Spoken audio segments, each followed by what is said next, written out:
মসজিদ আমাদের দুর্গ, গম্বুজ আমাদের হেলমেট, মিনারগুলো আমাদের বেয়োনেট, আর ইমানদারেরা আমাদের সৈনিক। মাননীয় স্পিকার, এই কবিতাটি লেখার কারণে একজন রাজনীতিবিদকে কারাবরণ করতে হয়েছিল, তার দলকে নিষিদ্ধ করা হয়েছিল। আল্লাহর কি ইচ্ছা, সেই রাজনীতিবিদ রাষ্ট্র ক্ষমতায় এসেছিলেন, এখনও বহাল তবিয়তে ক্ষমতায় আছেন। কথাটা এই কারণে বললাম, এই সংসদে মসজিদের রাজনীতি বন্ধের দাবি উত্থাপিত হয়েছে, বাংলাদেশ জামাত ইসলামীকে নিষিদ্ধ করারও দাবি উত্থাপিত হয়েছে। আপনার মাধ্যমে আমি বলতে চাই, এই ধরনের ফ্যাসিবাদী দাবি আগেও একটি দলের নেতাকর্মীদের আমরা করতে দেখেছি। আমরা দেখেছি আজকে জনগণ তাদেরকেই নিষিদ্ধ করে দিয়েছে। যাক, বাজেটের প্রসঙ্গে ফিরে আসি। মাননীয় স্পিকার, এই যে আমরা সংসদ সদস্যরা বাজেট নিয়ে আলোচনা করছি, বিতর্ক করছি, বাস্তবে এই বাজেট নিয়ে আমাদের অংশগ্রহণ কতটুকু? আমাদের মতো সংসদীয় গণতন্ত্র যে সমস্ত দেশে আছে, আপনি নিজেও জানেন, আপনি যুক্তরাজ্যে দীর্ঘদিন ছিলেন, সে সমস্ত দেশে বাজেট প্রণয়নের ক্ষেত্রে সংসদ সদস্যদের অনেক বেশি সম্পৃক্ততা থাকে। যুক্তরাজ্যে অর্থ বিল সংসদে আসার আগে স্থায়ী কমিটিতে পরীক্ষা নিরীক্ষা হয়, তারপরে এটাকে ফ্লোরে আনা হয়। অন্য অনেক দেশে সাধারণ আলোচনার পরে বাজেটের বিভিন্ন বিষয়গুলা মন্ত্রণালয়গুলোতে, স্থায়ী কমিটিগুলোতে পাঠানো হয়, সেখানে বিস্তারিত পর্যালোচনা শেষে এটাকে পুনরায় সংসদে এনে পাশ করা হয়। অথচ আমাদের দেশে বাজেট প্রণয়ন কারা করেন? আপনারা করেন। আমরা নির্বাচিত সংসদ সদস্যরা এটা করি না। আমাদের সংসদ সদস্যদের ভূমিকা এখানে সীমাবদ্ধ থাকে কয়েক মিনিটের গলাবাজিতে। মাননীয় স্পিকার, আমাদের এই বাজেট প্রণয়নের ক্ষেত্রে আমাদের ভূমিকা যে সীমিত শুধু সেটাই নয়, একই সাথে এই বাজেটের উপরে যেই বই ও বিলের কপিগুলো আমাদেরকে দেয়া হয়েছে, আমরা তার কতটুকু পড়ার প্রয়োজনীয়তা অনুভব করি। মাননীয় স্পিকার, প্রাক্তন অর্থমন্ত্রী সাইফুর রহমানকে নাকি জিজ্ঞেস করা হয়েছিল বাজেটের যে ডকুমেন্টগুলো দেয়া হয় তার তিনি কতটুকু পড়েন, তিনি নাকি বলেছিলেন মাত্র 18% পড়েন। আমাদেরকে 17টি বই দেওয়া হয়েছে। মাননীয় স্পিকার, প্রায় 4046 পৃষ্ঠা। একটি বই সাস্টেনেবল ডেভেলপমেন্টের উপরে যে বইটি দেওয়া হয়েছে, সেখানে পিছনে একটা QR কোড দিয়ে সংযুক্তিগুলা অন্য আরও ডকুমেন্ট বলা হয়েছে অনলাইন থেকে পড়া যাবে। এই যে ডকুমেন্টগুলা আমরা পড়িও না, পড়ারও প্রয়োজনীয় অনুভব করি না, কারণ এই বাজেট আমরা প্রণয়ন করি না। আমাদের ভূমিকা শুধু বাজেট পাশ করা, রবার স্ট্যাম্পের মতো। আমাদেরকে যদি সত্যিকার অর্থে সংসদীয় গণতন্ত্রকে প্রতিষ্ঠা করতে হয়, তাহলে আমাদেরকে এই সংস্কৃতির পরিবর্তন করতে হবে। মাননীয় স্পিকার, বাজেট প্রণয়নে সংসদ সদস্যদেরকে সম্পৃক্ত করতে হবে। আইন করে মন্ত্রণালয় সংক্রান্ত স্থায়ী কমিটিগুলোতে এই বাজেট নিয়ে পর্যালোচনার ব্যবস্থা করতে হবে। মাননীয় স্পিকার, সরকার দলীয় সংসদ সদস্যরা বলছেন এই বাজেট নাকি যুগান্তরকারী। আসলে কি সিরিয়াসলি? মাননীয় স্পিকার, গত এক দশকের বাজেটগুলো যদি আমরা পর্যালোচনা করি, তাহলে কি দেখব? কিছু সংখ্যা এবং ভাষাগত পরিবর্তন ছাড়া কাঠামোগত কোনো বড় পরিবর্তন কি আসলেও হয়েছে? হয়নি। মাননীয় স্পিকার, আমি দুঃখের সাথে সেজন্য বলছি, এই বাজেটও পূর্ববর্তী বছরের বাজেটগুলোর মতো গতানুগতিক, শুভঙ্করের ফাঁকি, গণবিরোধী এবং আগামী বছরের লুটপাটের পরিকল্পনা। মাননীয় স্পিকার, আমি প্রত্যেকটা পয়েন্ট উদাহরণ দিয়ে বুঝিয়ে দিব কিভাবে শুভঙ্করের ফাঁকি। মাননীয় স্পিকার, বলা হচ্ছে ইতিহাসের সবচেয়ে বড় বাজেট। আসলেই কি? মাননীয় স্পিকার, 1972 সালে আমাদের বাজেটের পরিমাণ ছিল 786 কোটি টাকা। সে সময় বলা হয়েছিল যেহেতু এটা বিসমিল্লাহ রিপ্রেজেন্ট করে, সেজন্য বরকতের জন্য রাখা হয়েছিল। এটা বিসমিল্লাহকে রিপ্রেজেন্ট করে না, সেটা ডিফারেন্ট ইস্যু। মাননীয় স্পিকার, কিন্তু সে সময় স্বর্ণের ভরি কত ছিল? 160 থেকে 170 টাকা। সেটা আজকে বেড়ে 1400 গুণ বেড়ে হয়েছে 2,42,000 টাকা। সেই তুলনায় বাজেট কতটুকু বেড়েছে? 1200 গুণ বেড়ে হয়েছে 9,38,000 টাকা, 38,000 কোটি টাকা। সুতরাং মুদ্রাস্ফীতি হিসাব করলে বাজেটের পরিমাণ সেরকম বাড়েনি। এই বাজেটকে তাই সবচেয়ে বড় বাজেট বলা যাবে না, তবে এই বাজেটকে বলা যাবে সবচেয়ে বড় ঘাটতি বাজেট, সবচেয়ে বেশি ঋণ নির্ভর বাজেট। মাননীয় স্পিকার, ঋণের ক্ষেত্রে বলা হচ্ছে এই ঋণের টাকা নাকি উচ্চ রিটার্ন সমৃদ্ধ খাতে বিনিয়োগ করা হবে। এটা নাকি লোন ঝুঁকি হ্রাসের একটা কৌশল। মাননীয় স্পিকার, অর্ধেকের বেশি অর্থাৎ 1,12,000 কোটি টাকা লোন নেওয়া হবে দেশীয় ব্যাংক থেকে। এই দেশীয় ব্যাংকগুলোর অবস্থা কি? মাননীয় স্পিকার, আজকেও রিপোর্ট বেরিয়েছে, টাকা ছাপিয়ে ফের ধার দিচ্ছে কেন্দ্রীয় ব্যাংক। এক ইসলামী ব্যাংকে, যেই ব্যাংকে সরকার হাত দেওয়ার পরে জনগণ 4,000 কোটি টাকা উইথড্র করে নিয়েছে 7 দিনে, সেই ব্যাংকে 9,000 কোটি টাকা লোন দেওয়া হয়েছে।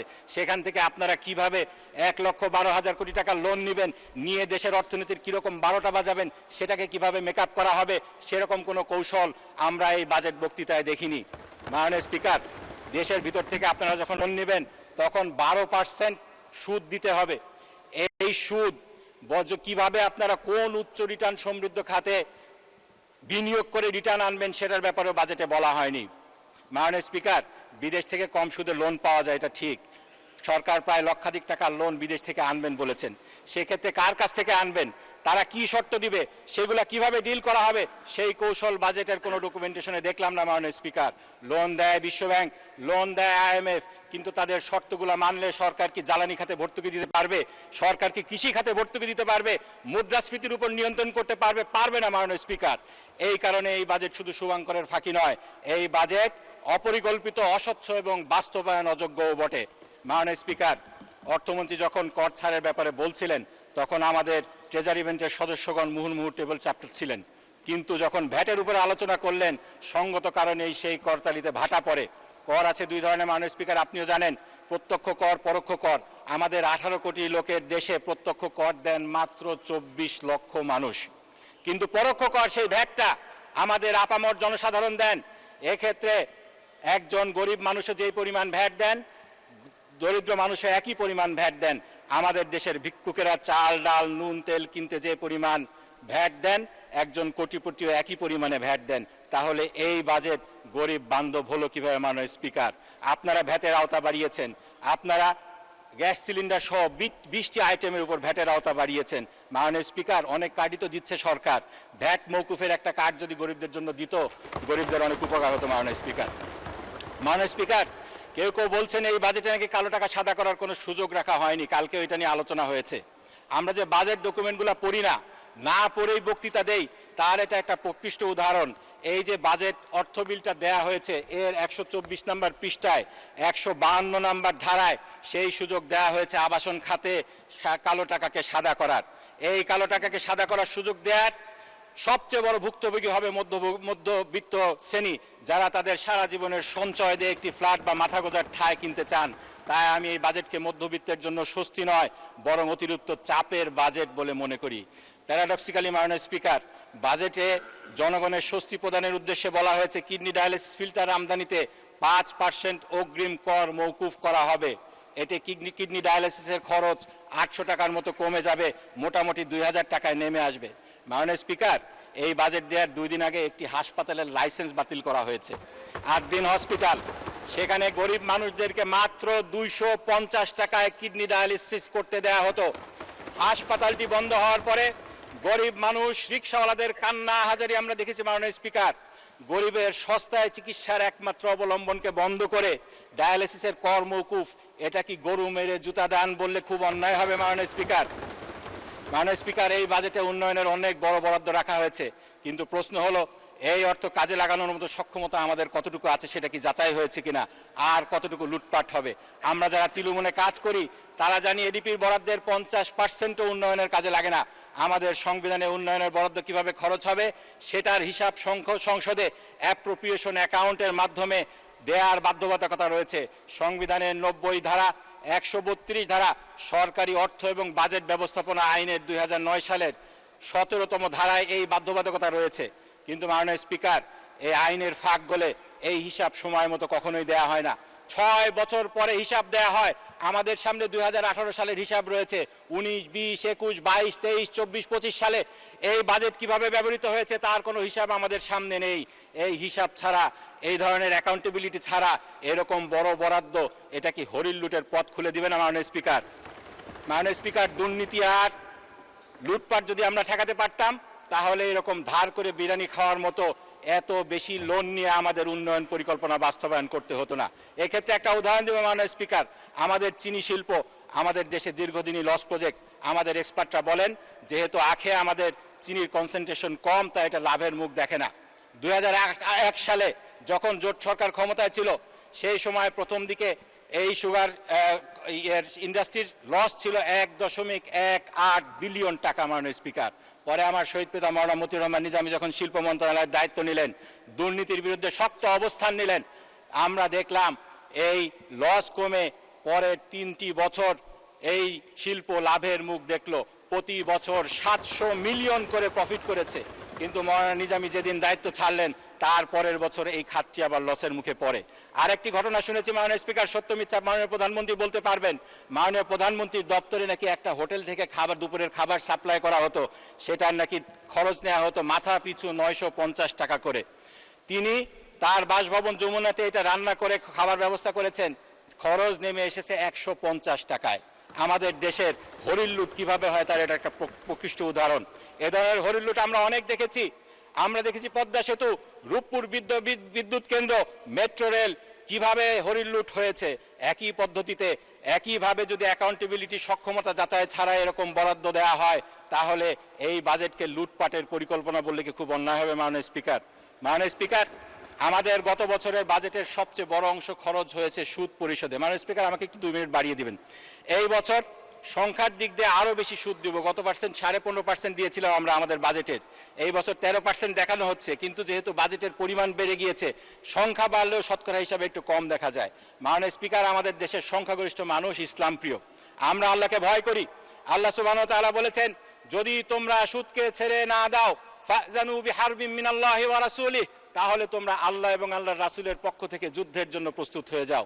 মাননীয় স্পিকার, আমরা আল্লাহ ভীরু মানুষ, সুদের বোঝা মাথায় নিয়ে আমরা আল্লাহ তার রাসূলের বিরুদ্ধে যুদ্ধ করতে চাই না। সরকারকে কে অধিকার দিল আমাদেরকে যুদ্ধে নামিয়ে দেওয়ার? এক্ষেত্রে সরকার বলতে পারেন সুদের বোঝা তো আমাদের মাথায় আগের থেকেই ছিল, সেক্ষেত্রে আপনারা এটা না বাড়ালেও পারতেন।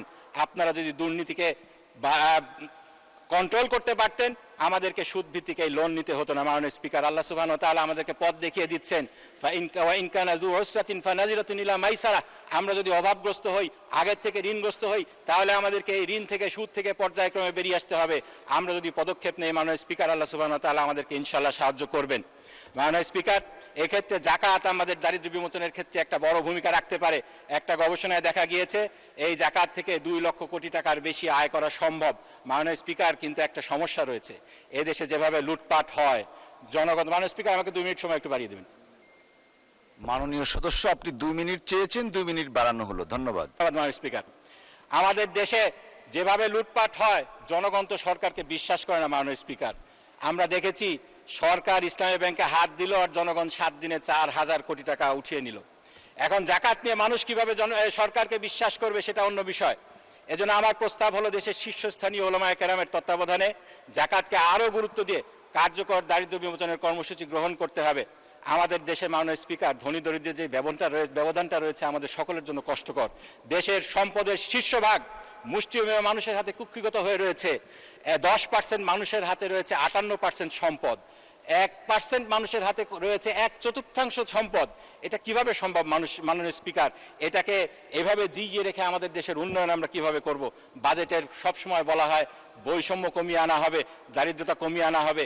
এভাবে সম্পদ যদি একটা শ্রেণীর কাছে, অল্প সংখ্যক শ্রেণীর কাছে কুক্ষিগত হয়ে থাকে, এটা আমাদের কোনোভাবেই সম্ভব না।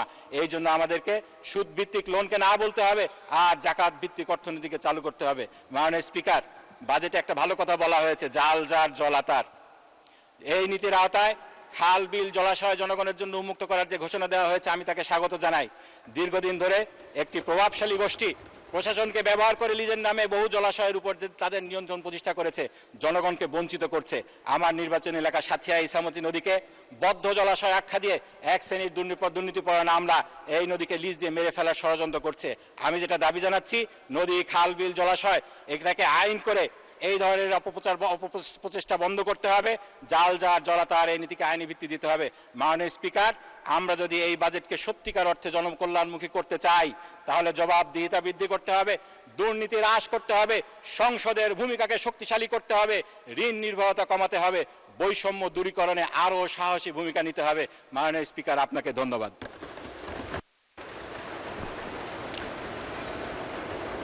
আপনাকে অসংখ্য ধন্যবাদ মাননীয় সদস্য।